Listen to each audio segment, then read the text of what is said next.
Thank you for joining us for Patient Conversations with Leah, a place where patients and caregivers can talk with me about the real, relevant, and yes, even the raw aspects of their lung cancer journey. Because we want to know and understand these perspectives firsthand from those who are the true experts on what life is like for a young adult diagnosed with lung cancer. On our Patient Conversations with Leah, we have a member of the young lung cancer community named Lexi. She's from Chicago, and she is here today to share her journey with young lung cancer thus far, and she's one that I would consider a more newly diagnosed. So I'm going to turn it over to Lexi and let her do a little introduction of herself and just what her journey has been thus far. Thanks, Leah. Yes, definitely newly diagnosed. I was diagnosed November of 2023, and coming up to my 1-year mark, which feels crazy. But it's been a crazy journey. As people talked more about the typical symptoms that they've had or that they experienced, I would say that I didn't experience many of the typical symptoms that I think a lot of people have expressed, except for one, which I'll go into in a minute. But I have 3 young kids, now 9, 6, and 3. And, they're petri dishes. They come home and everyone gets sick and you're just treating virus after virus, but I recovered just fine, just as well as anybody would. I worked out and I wasn't out of breath. I didn't have those types of symptoms, but the one I did have that was more typical was weight loss. And so I'm short, I'm like 5'3", and I was around 105 pounds, at the time. And I said to my husband, I remember saying to him like, maybe a year before I was diagnosed. So now 2 years ago, which also time feels wild, because it doesn't seem like it was that long ago. I said, I don't mean to complain, but I'm not, watching my diet per se. Like I'm working out, but not a ton, and not even a consistent, workout person, but I'm losing all this weight and I don't know why. And we sort of thought, okay, well, it's maybe just stress, because I was working a lot. We had 3 young kids. I was taking on additional roles at work. And I liked it, but it was really time consuming and very stressful. And so we thought that it was just stress. But I think now it sort of explains why. But then the other symptom, obviously it does explain why. The other symptom that I had was pain in my leg. And that was because I had a tumor there, unbeknownst to me. But when we thought back on it, it was probably started around summer of 2023. We went to Michigan and we went to these sand dunes and we were climbing up, and things were starting to kind of hurt. Then, although at the time I was also holding my son the whole way up and kind of like helping him up. And so it was like, oh, I was walking up for 2 as opposed to 1. And so there were always something that sort of explained why I was maybe having this pain. I was, I was down on all 4s and my kids were riding on my back, pretending I was an elephant, and they were, whatever. And it's like, you play with your kids, or you do things. And I, at the time, 37, it's like you approach 40 and you think that your body is just starting to fail you with playing with your 3 young kids or doing all the things that you need to do with them. And so I would go throughout my day and people would stop me at work and say, oh, are you limping? And then I thought, oh, okay, I guess it's time to go take some pain meds. Like that's what that meant to me. That was the signal. But I had the great privilege of speaking at one of our annual tech conferences for work. And so I was the only one from our company that was able to, asked to do this. And that felt really great from just I guess, feeling like I was starting to soar at work, and we're coming out of the trenches with young kids. My son at the time was 2.5, and wow, I can really see a positive trajectory for me, but God, my leg hurts, and is in so much pain. And so much so that before I walked on stage to present, I took 4 Advil just so that I knew that I could walk normally and not be limping on stage. And then 2 weeks later, my husband went out of town for work, just, and it's, he's a consultant, so he travels from time to time, but he hadn't traveled in a while. And I didn't realize up until that point how much I would say, hey, Bill, can you put Jack in his sleep sack, or can you lift him up and put him in his crib, or can you help with the showers or do whatever with the kids. I just didn't realize how much I was coming to rely on him for the actual heavy lifting, for the literal heavy lifting. And then when he went away, all of a sudden, like, that was just me, that I was doing it. And it was the week before Thanksgiving. And he came home, and my body was so wrecked. It was just in a inordinate amount of pain. And I have a pretty high pain tolerance, right? Like 3 kids. It's like, but things don't really faze me from a pain perspective. But this was just, I couldn't, I couldn't shake it. And my daughter, she was 8 at the time, stood over me, because I was laying on the ground, because it was the only position that felt comfortable. I was laying on our floor, and she stood over me and she said, Mom, if I was in this much pain, you'd be taking me to see a doctor.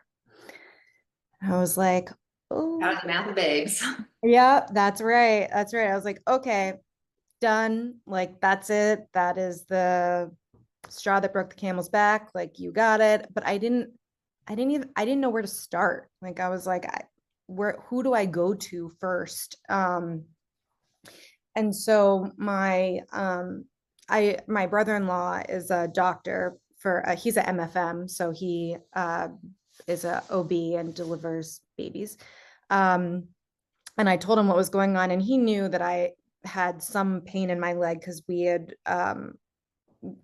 one of the last times I saw him, he asked if I was limping, and I, said, yeah, but I'm fine. I said, oh, it's my leg's getting worse. He said, start with an orthopedic surgeon. So I went to see an orthopedic surgeon, and this was November 17th. I called in the morning. A brand new Northwestern facility happened to open up half a mile away from our house in the city. And they said, oh, we have an appointment at 10:15. I said, great, awesome. So I went, and they took an x-ray, and they said, oh, you have hip dysplasia. If you were in your 20s, we do surgery, but because you're approaching 40 and you have kids, and it's a really, intense surgery, we would just recommend PT, and you'll probably need a hip replacement in your 60s.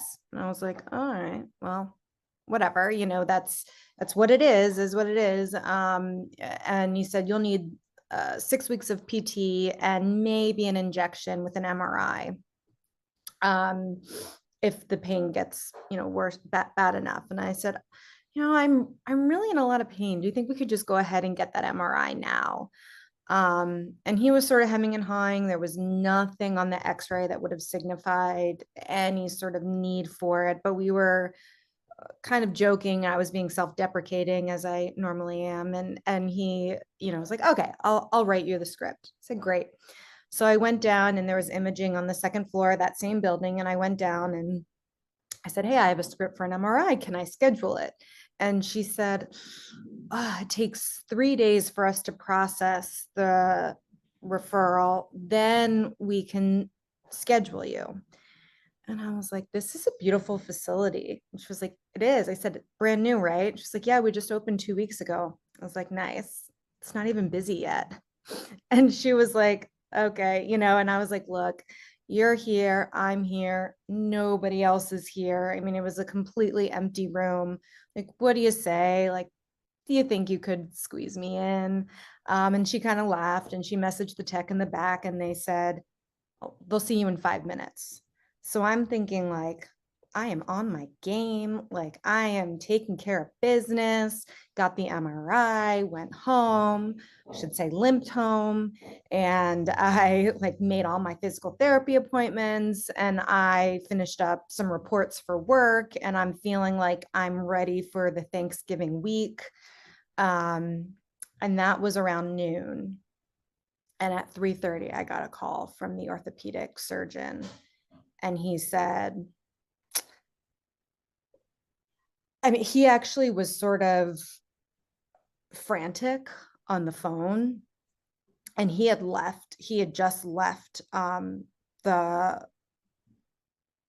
office and was calling me on his way home because he called me from his cell phone and said, you have a golf ball sized tumor in your left femur and a smaller one in your hip, and you need to come back and get fitted for crutches right away. You cannot put any weight on your left leg or it will break. And we cannot have that happen. And you have a 8 a.m. appointment with an orthopedic oncologist on Monday. And I was like, what? You know, just like went ghost pale and like, you have the wrong file, you know, that's not me. Like, that's okay. So my husband and I went, I got on crutches. And then that Monday, met with the orthopedic oncologist and he said, I think it's lymphoma, you know, I'm hoping he said, I'm hoping it's lymphoma is what he said. And I said, okay, like, sure. I get, you know, at this point I'm like, it's bad. It's whatever it is. There's 2 tumors, you know, close together. So it's more than one and it's not good. That Wednesday, the day before Thanksgiving, I had a bone biopsy and, this is kind of a funny aside, but basically for the biopsy, like you're on a bed and you go in and out of a machine where they look and see where they're drilling and then they take you out and then they drill and then they put you in, they, you know, look and come out and drill. And so, and they'd given me, and I'm awake during the whole time. And they gave me fentanyl and I was feeling very calm. And then on one of the times that I was coming out, my wires got snagged. And I was like, whoa, wait. And so, you know, they stopped and they're like, oh my God. And so then they, you know, because you have the IV and you have all the other wires. And so they stopped and they took everything and they made sure that it wasn't in the way of the bed, moving bed. But now I'm like jolted. I'm, you know, I'm no longer calm. And the nurses were like, what do we do? They're like, should we give her another dose? They're like, give her another dose. And should we give her a full dose or half dose? And I'm like, half dose. And, you know, they're like, you know, we're not talking to you. And so anyway, they gave me half of the dose. And then 2 minutes later, a nurse leans over. She's like, we're going to give you the other half now. And I was like, okay. And so they did.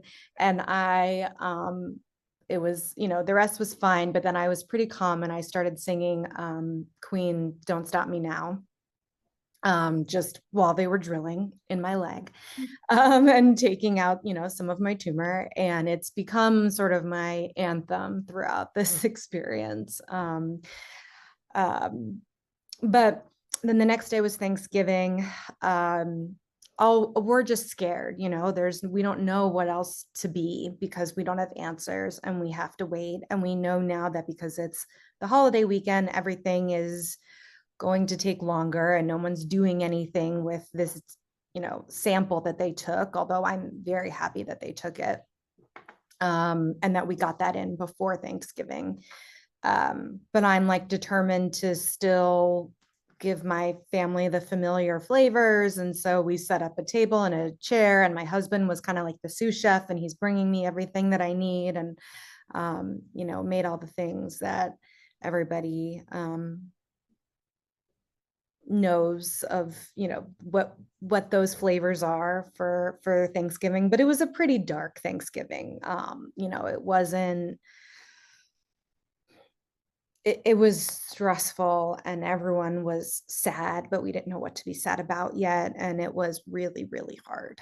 And then the following Tuesday, so November 28th, the orthopedic oncologist called and said, well, it's not good news. It's metastatic adenocarcinoma consistent with primary lung cancer. And I was like, what? Like, again, I'm like, like what? And he said, we're seeing an uptick in young women in particular with non-small cell lung cancer. But the results are preliminary. We need to do additional testing to confirm that. And I was like, there's no way. I never smoked. And he's like, yeah, that's a misconception, that is out there. And you don't need to have, all you need are lungs to get lung cancer, for non-small cell lung cancer specifically. So this is what it is. And you need to now schedule a PET scan, a CT scan, a brain MRI, and an appointment with a thoracic oncologist. Here are all the numbers, And so then it was moment of shock and then go mode of let's schedule, let's figure out everything that needs to happen ASAP. But so it's November 28th and I call to schedule my PET scan, and the scheduler says, oh, we can do February. And I said, nope. We can do January. I said, nope. I said, I will drive anywhere. I will go anywhere. Where do I need to go to get a scan? We can do December 18th. Nope. We can do December 11th. Fine. And then ended up through various channels, got it pushed up even sooner to December 4th. And throughout all of this, I think it's so important to get the right data, right? You want that Guardant test, which will, identify if you have any mutations, specific mutations that can be targeted with specific treatments and therapies that are out there. You want the full picture to know where exactly it has metastasized. With the CT, you want to know where things are lighting up with the PET. You want to know if you have things in your brain. And it's so important to get all of that data before you start treatment. But my issue was that it felt unnecessarily long to wait to get those scans. Oh, you want my blood and it'll take 7 to 10 days to get the results. Fine, but take my blood now. Right. Do this now so that we can, I can't wait another second, because all I'm thinking is I'm 37 and I have so much more life to live. I have so much more of my kids' life to see. And now all of a sudden, what felt promised to me was no longer a certainty. And everybody, and then you talk to people like, oh, well, you could get hit by a car at any, you could, and it's like, well, but having a terminal diagnosis sort of puts you at a disadvantage. Yeah. And I wasn't, Quite the same. What'd you say? It's not quite the same. It's not quite the same. Exactly. So, for me, it was like, we have no time to waste and we need to get moving, because I need to be there for my babies.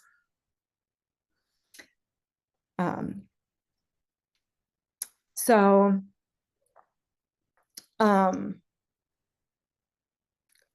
there have been really crazy coincidences and things that have lined up in a way that I would say I'm not particularly religious, but I am spiritual, and I do have a lot of cultural connections to my religion.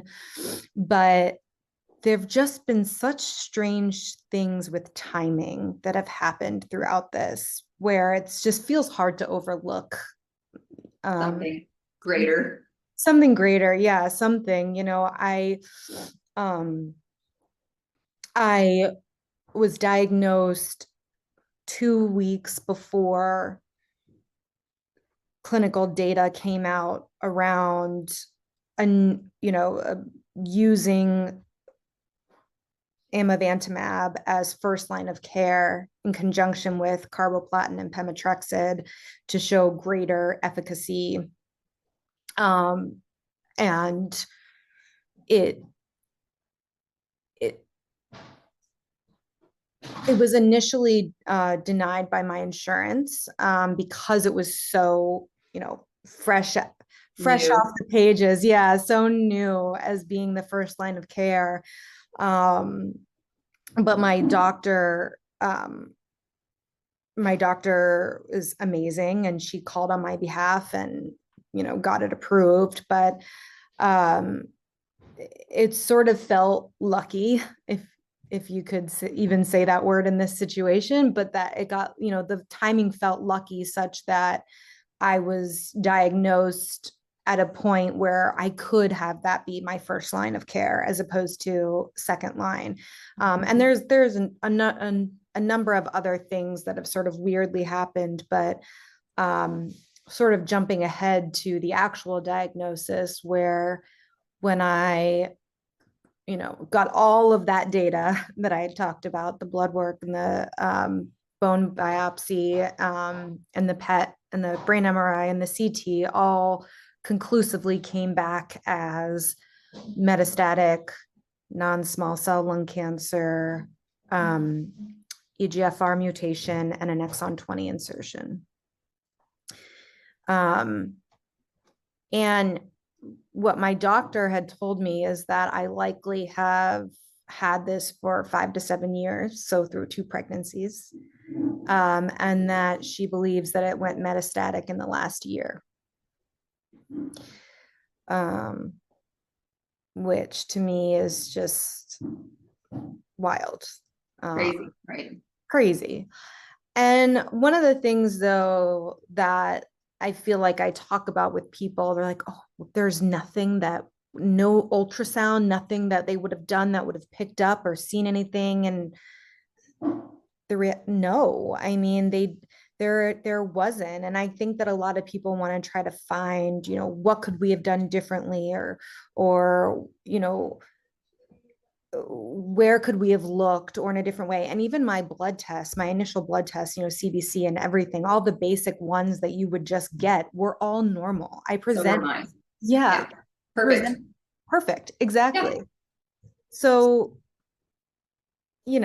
it's, I think, hard because some people want to try to find, where on the line of my life could we have diverted to have found it or done something different time, or where would we have been able to avoid getting it. And the reality is I don't know where or when or at what point or what it was that was, came in contact with something right at some point in my life.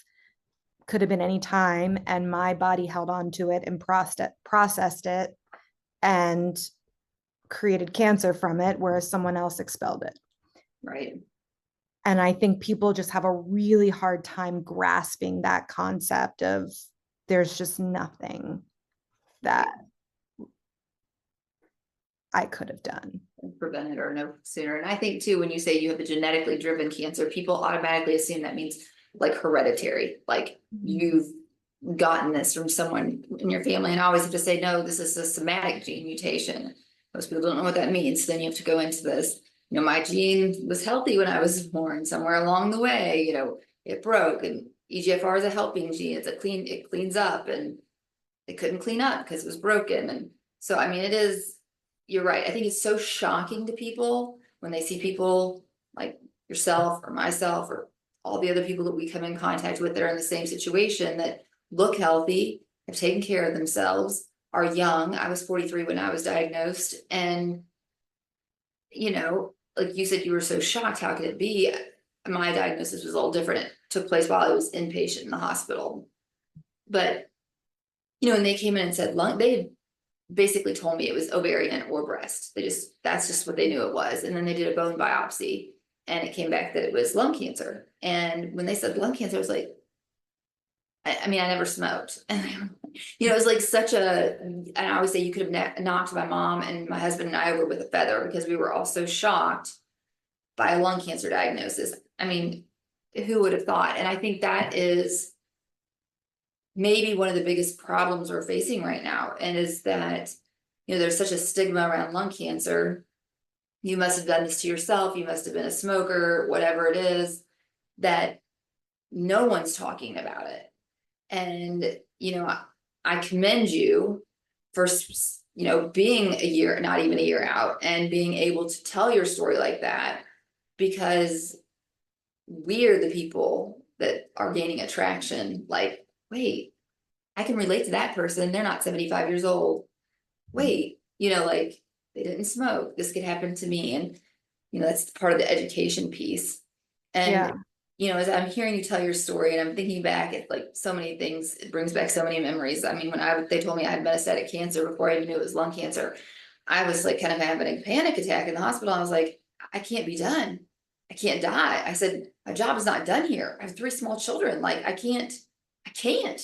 And it's the truth. And people say, well, why do you do whatever? Why do you get up and exercise? So, 5 days a week, or why are you eating right? Or why are you doing this? I'm like, for my kids, of course I want to live, but it's for my kids.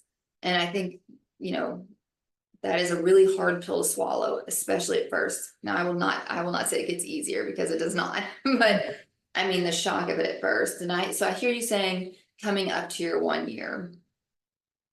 Can you tell me kind of like, what are your thoughts around this? Some people call it their cancerversary, or their diagnosis state. Like, how are you feeling about it? Is it a celebration? Is it a negative thing? Like, what are your feelings around coming up on this 1 year? I'm feeling like every year now is meaningful, and every year is 1 year more that I will hopefully shatter the statistics for life expectancy. And I think it's a celebration. I mean, I live with the diagnosis. It's horrible and gut wrenching. And I think where we can find moments to sort of celebrate and take a positive, that's what we got to do. So for me, it's like, okay, I made it a year. Let's make it 5. Let's make it 10. And try to keep going as much as we can, and kind of look at that as a point of success. And this is everything that I did this last year, Right? To fight to live. Right. And kind of like a time of reflection. For sure. I had a good friend that I met that actually only lived like 15 minutes from me. She was diagnosed at 30, 6 months after she had her second baby. So she had a 2-year-old and a 6-month-old when she was diagnosed. She was out. And although I was 13 years older than her, we became very close. And she was 6 months ahead of me on the journey. She was diagnosed 6 months before me. Unfortunately, she has since passed away. But I remember her telling me, like, this first year, in retrospect for her, it's so different, because you got to go through the stages of grief, like, denial, anger, all the things. And she said, what she warned me is, she's like, I was so excited to make it to this 1 year. And she's like, it is a celebration. She's like, but literally that day, she's like, they'd gone to Florida and all of her family. And she's like, I was standing there cutting carrots, and I just started thinking about it. And she's like, not that it was a bad thing, but she's like, I had a panic attack. Just thinking about, all that she'd been through in a year. And I was glad for that information, because I didn't know, I knew I wanted to celebrate, and we did celebrate, but you don't really know like where your head is going to be when you get there. Yes. You know, Yeah. Oh, absolutely. No, there have been many panic attacks over the last year or 10 months. Yeah, no, I hear that for sure. I think and it sort of is along the lines, it reminds me of where people say, oh, stay positive, positive thinking gets better outcomes, da, da, da. And you can be multiple things at once, right? And even talking about grief, right? Like I still am shocked. I'm still angry. I still also have accepted it to an extent, and right. I can still be positive and also pained at the same time. And I think that there needs to be able to be space for that, to have where I don't always have to feel like, yes, I'm going to make it 10, 15, 20 years. I can have doubts about that, but at the same time still do everything that I can to beat the odds. Right. But No, I agree. I mean, that's what's so, different, I think, about a stage 4 lung cancer diagnosis, especially as a young person with the targetable mutation. Where a lot of people assume, oh, stage 4, that means they're in they're actively dying. mhm. And we're not actively dying. We are actively living with a terminal diagnosis, which is something that is not very common unless you meet someone in that same situation. People don't always understand what that means. I'm sitting here, I'm looking at you, and I mean, you're healthy and you're young. And I guess like, because of where you are in your life and with your kids, and I know from being a mom, like sometimes you have to put your game face on in front of the kids, even though like it's a hard time. How are your friends, like your family is probably great and like stuck around, but like your friends, like other people your age, how are they relating to you when it comes to your diagnosis? I'd say I've been incredibly fortunate and lucky with my support system. With and try not to cry because it is really has been very, very special and powerful. I I never felt like I was really deserving of anyone's time or energy for some reason. That's like a deep-seated, probably like psychological trauma issue, whatever. We'll work on that outside of Later. this. Yeah, later. But it's definitely something that I've always felt. And through this, I am blown away by parents of my kids' school, by people that I work with, obviously my closest friends that I've chosen to make my family, whether from high school, from college, from grade school. And I feel very lucky. And there was someone that I was talking to, and she said, "You're not lucky. You earned these relationships."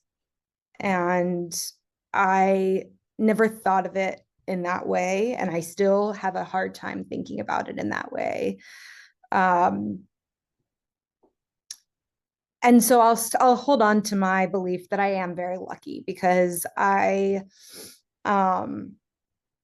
way that people have showed up and people want to help in so many wonderful ways, and even to the point where we have to kind of say thank you so much, like hang on, like we don't know yet, or we need to take a beat to see how is the best way to sort of help.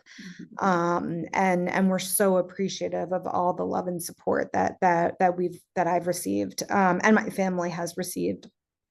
And it's interesting though, because it's somewhat different than so my dad passed in 2020 before COVID and the world blew up and crazy things. So it was January. And I felt at that point, and it wasn't from COVID, it was from something else.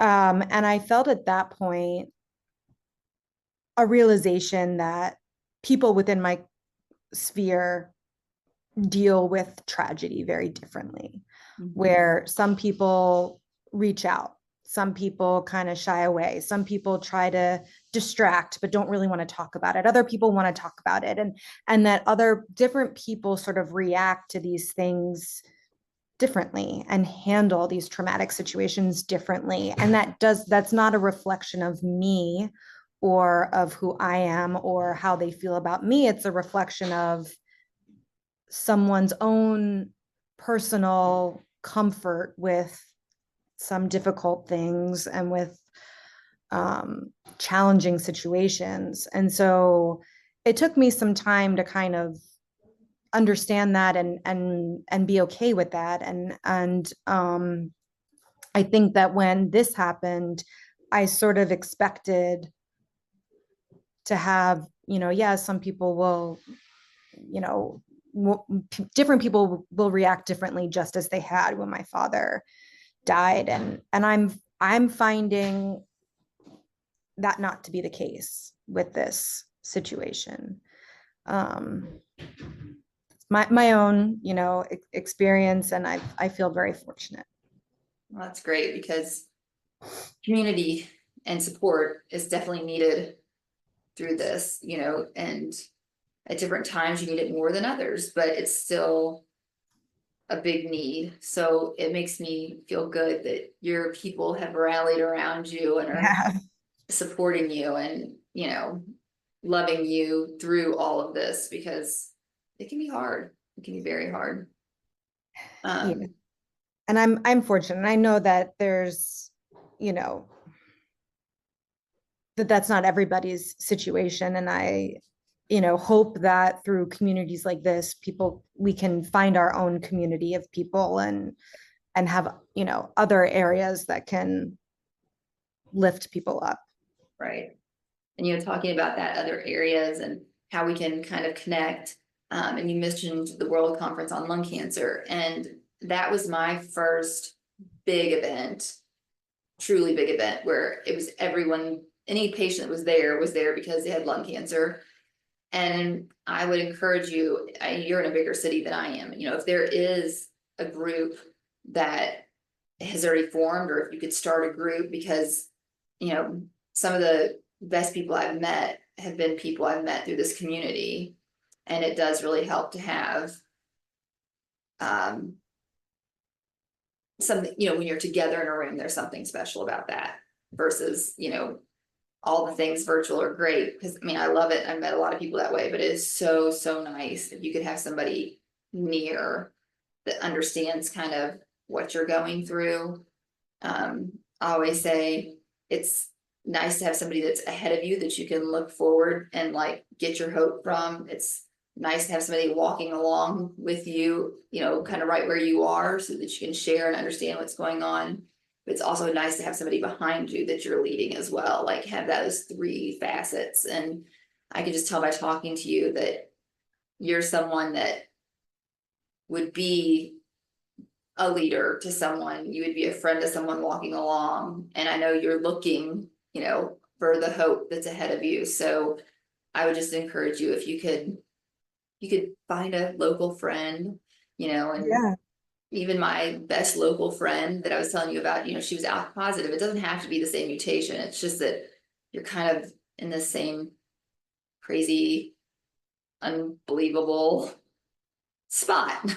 World. I know. And I agree. I think it's so important. There was actually someone who I met in the clinical trial waiting room, and I noticed her. I saw her at my thoracic oncologist office, and then we at different times both traveled to the same clinical trial place, and we sort of looked over each other, and I said, what are you in for? And so and then we kind of traded and swapped, diagnoses. And she's also a lung cancer patient. And yeah, and we're, I gave her my number, and as we were both being monitored all day, we were messaging and asking how are things, what's going on. And it's a strange place to be in, but it is very supportive and it is so important to meet those people who are going through it. I agree. Well, I mean, I feel like we have so much in common that we could sit here and talk all day long, but I don't want to keep you any longer because it's precious time. And I didn't know if there was anything else you wanted to make sure you said before we finish this, if there's anything else you want people to know.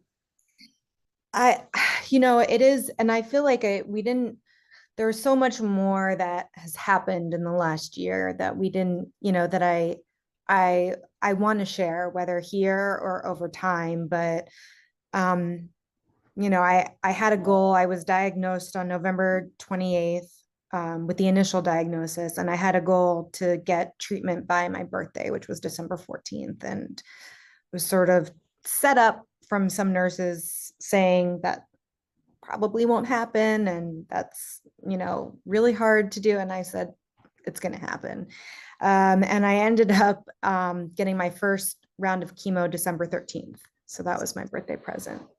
And I think that being your own advocate or finding someone who will be an advocate for you is incredibly important. To say, hey, every day that we wait to get that test or to start that data collection process is a day too long. And there has to be a way to get through all of those, all of the sort of bureaucratic challenges easier for someone maybe who isn't so tenacious. And it's something that I'm very passionate about and something that I really want to try to improve for others who maybe don't have the voice or don't have the ferocity that I do.